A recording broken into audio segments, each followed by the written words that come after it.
Savais-tu que la Terre, elle aussi, a une Kundalini?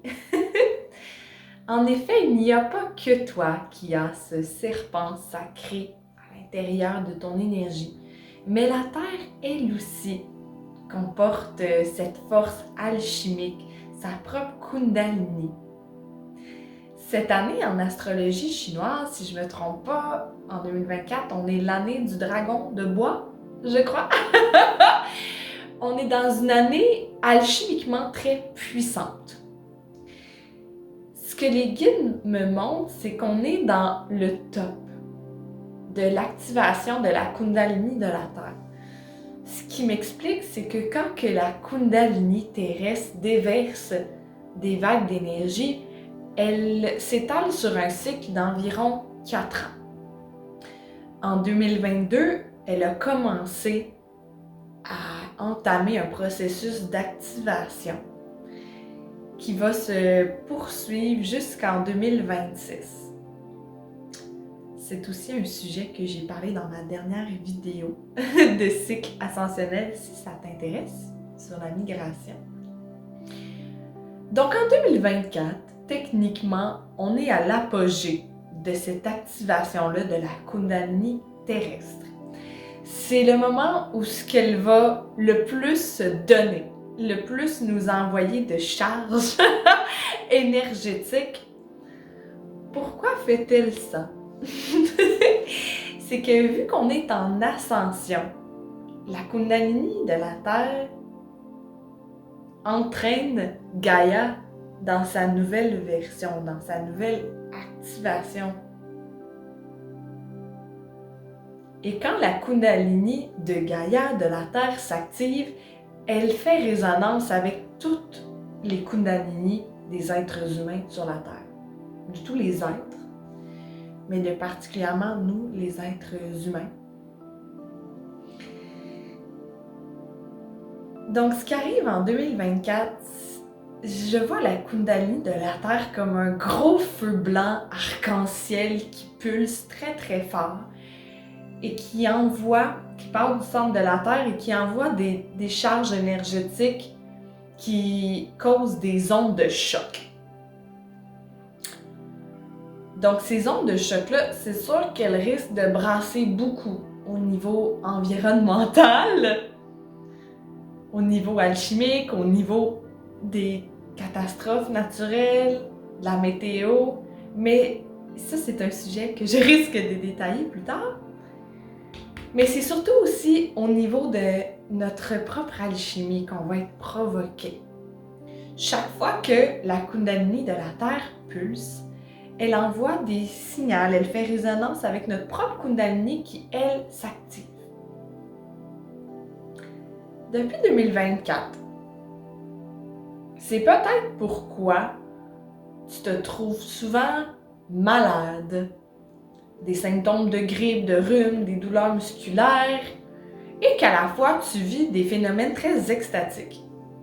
Des nuits où c'est très vibratoire, où peut-être même tu fais du voyage astral, des rêves lucides, où tu sens les énergies. C'est comme si c'était une pleine lune de façon très constante. En ce que moi, je le vis comme ça. Il y a beaucoup d'expériences vibratoires très vives, très intenses. Je sens que ma Kundalini s'active à un niveau suivant. Elle devient les perceptions deviennent de plus en plus vives, de plus en plus claires. Et quand que je sors à l'extérieur dehors, c'est comme si une journée sur 2, sur 3, je sens que j'ai eu une activation de Kundalini. Alors qu'avant, c'était peut-être plus, depuis les 3-4 dernières années, c'était peut-être plus une fois par semaine, 2 fois par mois. Là, c'est plus d'une fois par semaine. C'est parce que la Kundalini de la Terre pulse de façon très fréquente et qu'elle fait écho avec notre propre alchimie intérieure qui, elle, aussi s'active. Une croyance qu'on a à propos de la Kundalini, c'est qu'elle s'active une fois et qu'après, on est éveillé puis ça s'arrête là. En fait, c'est un processus continuel de transformation alchimique. C'est pourquoi notre Kundalini est représenté par un serpent, qui est un animal qui représente l'alchimie, la transformation, la magie, la guérison et tout ça. Et le chaos associé à tout ce cycle de transformation. La Kundalini, en fait, elle a sa propre volonté, elle a sa propre énergie, sa propre âme. Et elle évolue de façon constante. Elle aussi, comme ta propre âme, elle traverse à travers les niveaux multidimensionnels, à travers les fréquences. Donc, ce n'est pas qu'un éveil, qu'une activation. C'est des séries d'activations qu'on vit en ce moment, cette année, de façon constante. Donc, c'est magnifique et épuisant. C'est peut-être pourquoi tu sens que tu es dans des montagnes russes de façon constante. Donc la vidéo d'aujourd'hui, c'est pour te donner des conseils, des trucs pour bien naviguer dans ces intégrations-là de Kundalini, dans ces activations-là de codes de lumière qui sont extrêmement fréquentes. On me montre 4 points principaux cette année qui vont être des grands portails d'activation. On a passé le premier au cours du mois de janvier. Il y a ensuite l'éclipse totale, qui est le 8 avril, si je ne me trompe pas. C'est comme tout un gros portail, l'équinoxe de printemps jusqu'à l'éclipse, qui va être vraiment un gros chavirement alchimique. Je vois comme si la Terre, elle est comme un peu le yin et le yang, que la noirceur était sur le dessus, le blanc en bas, et puis là que ça fait fou! Il y a un inversement total alchimique au moment de l'éclipse. Donc ça va brasser, accroche ta tique avec la broche, comme on dit en bon québécois, hydrate-toi bien, repose-toi. Ça va brasser. Il y a un autre moment important alchimique au moment du portail du lion, donc autour du 8 août, qui va être un moment clé pour l'ascension. Et je vois autour de la fin novembre, mi-fin novembre, qui risque d'avoir un autre grand portail. Donc ces moments-là, les symptômes vont s'amplifier. Que ce soit le sentiment magnifique de connexion avec le divin, avec l'âme de la Terre, se sentir un avec toutes ses cellules, avec les éléments, avec toutes les sensations du vivant. Mais aussi, ces moments-là de félicité vont s'alterner avec des moments de grande fatigue, des sentiments, des inconforts peut-être au niveau musculaire, digestif, des maux de tête, beaucoup de sensations au niveau du chakra coronal, ici, poup, poup, poup. Beaucoup de symptômes de rhume et de grippe. Ça, c'est quand on est en phase de purification. Parce que les guides me montrent au moins 3 phases. Quand on reçoit ces activations-là, que ce soit des vagues de codes de lumière en provenance des autres planètes ou les activations de Kundalini. On peut essayer de voir ça en 3 moments, en 3 phases. La première phase, c'est l'intégration. Donc, c'est le moment où ton corps se purifie pour faire de la place. Comme quand on a une montée de Kundalini, ton serpent va passer à travers tous les chakras et ainsi forcer tous les blocages à sortir. C'est pourquoi qu'on peut ressentir beaucoup d'inconfort physique, c'est parce que tous tes chakras se purifient en même temps. Parfois, le serpent bloque à un chakra en particulier. Fait que là, c'est de voir à quel niveau tes symptômes sont le plus présents. Ça va te permettre d'identifier quel chakra est en train de travailler, où est-ce que tu as un blocage. Si ça fait des semaines que tu tousses, que tu n'arrêtes pas de tousser, d'éjecter du mucus, désolée, c'est pas chic, que tu as la gorge enrouée, ben c'est peut-être parce que tu as de la misère, qu'il y a un blocage qui persiste au niveau du chakra de la gorge. Allez voir qu'est-ce que tu n'arrives pas à exprimer. Mais oui, à travers toutes ces phases-là, on a cette ce moment-là d'intégration où le corps se purifie pour intégrer plus de lumière, plus d'énergie cosmique. C'est le moment où ce qu'on te suggère de te reposer. Oui, on vit dans une société qui va vite, on travaille, on est très occupé, mais essaie quand ton corps te le demande de te reposer. C'est un message que j'ai aussi de la misère à appliquer moi-même. On veut toujours en faire plus, mais un mantra que j'applique souvent, qui est très simple, c'est « less is more ». Moins, c'est souvent plus. Plus tu te reposes, plus tes idées vont être claires, plus tu vas savoir comment naviguer quand l'énergie va revenir. Mais il faut que tu t'accordes du repos, c'est essentiel. Sans le repos, tu vas être épuisé et tu vas être incapable de discerner qu'est-ce qui est la priorité en ce moment pour toi, vers où tu devrais te diriger. Il faut que tu te reposes pour être efficace. Bois beaucoup d'eau. Tu peux bénir ton eau avec de la lumière, mais si tu sens que tu as déjà reçu trop d'énergie, moi parfois il y a des journées où j'ai reçu trop de lumière. À travers mes méditations, mes rituels, les voyages astrales que je fais, des fois je sens que les reconnexions ont été très puissantes et que là, il faut que j'arrête d'intégrer. Il y a trop de lumière, là, ça va overdoser. Là.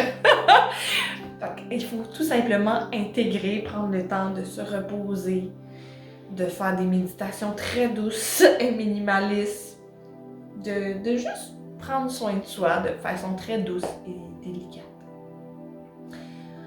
La deuxième phase, c'est la phase de la sublimation. C'est la phase où ce que l'énergie, la lumière que tu as accueillie est en train de se transformer, de prendre forme dans ton esprit. Comme je l'ai déjà dit dans une guidance précédente, je me souviens plus vraiment c'est laquelle, mais je me souviens que j'ai dit si tu absorbes les codes de lumière mais que tu ne réussis pas à les transposer dans la matière, ça sert à rien. C'est pourquoi la phase de sublimation est très importante, parce qu'elle te permet d'accueillir cette lumière-là, de l'analyser, de voir dans ma vie concrètement comment elle va s'exprimer. Comment dans mes actions, dans la matière, cette lumière-là va se déverser. C'est essentiel. Quand que tu es une personne comme moi et peut-être comme toi, un canal puissant qui reçoit beaucoup de codes de lumière, c'est vraiment essentiel que tu sois capable de canaliser ça, cette lumière-là, dans la matière. Parce que sinon, elle va bloquer, elle va surdoser. Tu vas être trop dans la lumière et pas assez dans la matière, il va y avoir un déséquilibre qui va se faire, ça ne sera pas agréable. C'est vraiment important pour que l'énergie puisse prendre sa forme naturelle, qui est le mouvement. Il faut que tu puisses lui permettre de compléter son cycle et donc de prendre forme, de prendre vie, de s'exprimer dans tes créations. Suite à la phase d'intégration, ça va naître naturellement. Tu peux prendre le temps de méditer avec cette lumière-là pour voir qu'est-ce qu'elle souhaite t'amener. Cette énergie-là, comment elle souhaite prendre forme. Mais souvent, si on prend le temps, si on s'accorde le repos et le temps nécessaire, ça va venir tout seul dans ta tête, dans ton esprit. Tu vas avoir des nouvelles idées, un changement de direction, une décision, des réflexions qui vont prendre racine en toi. Ça, c'est la phase de sublimation. La troisième phase, c'est la création. Donc, c'est d'être capable de compléter le mouvement en prenant tes idées et en leur donnant forme. Par exemple, si j'ai intégré beaucoup de codes de lumière pour être plus alignée vers ma mission de vie, j'intègre beaucoup. Et pendant la phase de sublimation, ça se pourrait que je me rende compte que ma mission de vie, c'est d'être une infirmière. Je sais pas. D'œuvrer auprès des personnes en fin de vie, on va dire. Ben là, maintenant, la création, c'est de, si c'est pas déjà ton domaine actuel, ben de commencer à voir quel cours que tu dois suivre, quelle action que tu dois entreprendre pour pouvoir faire cette mission-là. D'aller regarder c'est quoi les organismes qui aident les personnes en fin de vie. Est-ce que tu veux en faire un métier? Est-ce que ça va être du bénévolat? Est-ce que tu veux juste être une passeuse, un passeur d'âme? C'est de voir. C'est vraiment la phrase où ce que l'idée devient une action, devient matière. Donc, pendant que tu as de l'énergie, c'est le moment de te mettre en action parce que on reçoit de la lumière de façon très fréquente, donc assez vite, tu vas retomber en phase d'intégration. Donc, quand l'énergie est là, quand tu sens que ton feu cherche à s'exprimer, profites-en.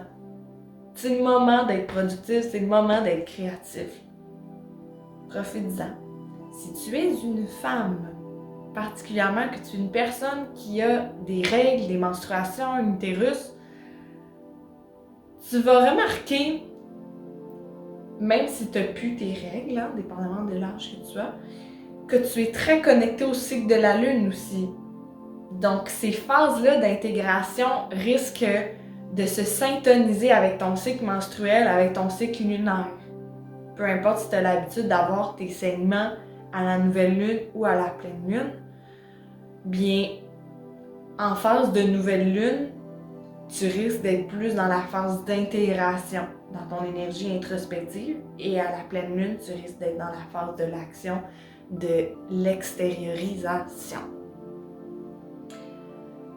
Et si t'es comme moi, en cycle de lune rouge, ben ça se peut que ce cycle-là varie. Donc ça se peut que tu aies tes saignements au moment de la pleine lune et ton ovulation au moment de la nouvelle lune.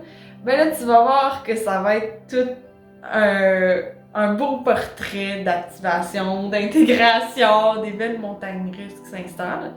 Mais souvent, c'est que ton cycle, justement, cherche à atteindre un équilibre. À atteindre un équilibre parce que tu es probablement une personne extrêmement sensible aux fréquences et à l'énergie de la Kundalini terrestre. Donc ça, c'est les 3 phases. Pour bien intégrer les codes de lumière, pour bien trouver une balance dans tes activations de Kundalini. Maintenant, j'ai envie de te suggérer des petites actions que tu peux faire quotidiennement. On a parlé de s'hydrater abondamment, de se reposer. Tu peux mettre des intentions dans ton eau, dans ta nourriture. Ça va t'aider à t'aligner, à bien manifester ces énergies-là. De manger sainement. C'est sûr que plus tu manges mal, plus tu manges en basse vibration, des aliments riches en additifs, transformés, en gras trans et tout ça, ben c'est sûr que tu vas en avoir plus long à purifier dans ta phase de purification, dans ta phase d'intégration. Parce que ta phase d'intégration, c'est ton corps qui se purifie des cochonneries pour pouvoir intégrer plus de lumière. Donc, c'est sûr que plus que tu amènes de cochonneries dans ton corps, plus que tu vas intégrer longtemps. Donc, de manger sainement, des aliments en haute vibration, de mettre l'intention dans ta nourriture, ça l'aide aussi à mieux intégrer. Pour déverser ta créativité en douceur, on a parlé de projet, de mission de vie, tout ça c'est beau et grand, mais c'est aussi important de canaliser ton énergie créatrice en douceur en faisant des choses simples, en stimulant ton enfant intérieur. Fais du bricolage, du coloriage, va jouer dehors, prendre des marches, faire du sport, de la danse. Trouve des façons de bouger qui te font sentir bien. Moi, personnellement, j'aime pas ça tant faire de la musculation. Fait que je danse et je fais du yoga, du qigong, des mouvements intuitifs. C'est comme ça chaque jour que je trouve mon ancrage. Et c'est ça, d'être créative, créatrice. C'est peut-être la peinture, des petits projets de décoration dans ton chez-toi. Qu'est-ce qui stimule ta créativité? de faire des vidéos, peu importe, de la musique, peu importe qu'est-ce qui te permet de te détendre, mais d'être créatif à la fois, prends des moments au cours du mois pour le faire, de façon quotidienne, chaque semaine, plusieurs fois par semaine, idéalement. Ça va te permettre de déverser l'énergie de ta Kundalini, mais en douceur, de façon plus naturelle. C'est important de se connecter à cette énergie-là, à notre Shakti, à notre Yin, qui nous permet de juste créer sans intention, de façon aléatoire, de façon automatique. C'est comme ça qu'on s'entraîne à canaliser, d'ailleurs. Passez beaucoup de temps en nature aussi. Je regarde ma chatte qui est sur mes jambes. Passe du temps en nature le plus possible. Connecte-toi à l'énergie des arbres qui vont te purifier et t'ancrer dans l'énergie de la terre. Ils vont t'aider à garder les 2 pieds sur terre, littéralement. Parce qu'on reçoit beaucoup de lumière, on vacille, on vole vers les nuages. Connecte-toi à la terre. Va en nature. Passe du temps avec les animaux, avec les enfants. Ça l'aide beaucoup à se ramener dans notre ancrage terrestre, dans l'ici et le maintenant. Et de prendre le temps de méditer aussi, évidemment. Évidemment, plusieurs fois par semaine. Idéalement, chaque jour. Moi, c'est ce que je fais. Il y a des journées où mes méditations sont plus énergétiques, que je reçois plus de codes, que je vais faire du travail dans les dimensions, que je revais mon rôle d'alchimiste. Mais il y a des moments où c'est simplement de la respiration et d'accueillir, simplement pour déposer notre corps, déposer notre mental, faire le vide. C'est essentiel. Se connecter avec l'énergie du néant, de l'obscurité et du calme. C'est vraiment essentiel parce que quand notre Kundalini s'active, les énergies sont tellement fortes et effervescentes qu'on a l'impression de virer fou ou folle. Parfois, il y a trop d'idées qui vont dans tous les sens. Il faut se ramener en son centre. Respire par le ventre. Prends le temps d'emplir tes poumons d'air. Fais juste te concentrer sur ta respiration, détendre le hamster. Plus tard, ça sera le moment de réfléchir, mais ça te prend des moments chaque jour pour te recentrer, pour te vider la tête. J'espère que ces conseils-là t'ont aidé à comprendre ce que tu traverses peut-être actuellement et à te préparer au mieux à toutes ces activations-là qu'on va recevoir en 2024. Ça va beaucoup brasser, mais ça va être une année très magique, je le sens. Il y a plein d'espoir qui se dégage de 2024. Prends soin de toi. Prends soin de ta lumière. Je t'envoie beaucoup d'amour pour ton parcours actuel. Si tu as aimé la vidéo, n'oublie pas de t'abonner. Tu vas être averti des guidances suivantes comme ça. Puis c'est des gestes qui m'encouragent, qui me donnent de l'amour et de l'espoir. Tu peux liker la vidéo aussi. Sur ce, je te souhaite une très belle journée. Je te dis à bientôt.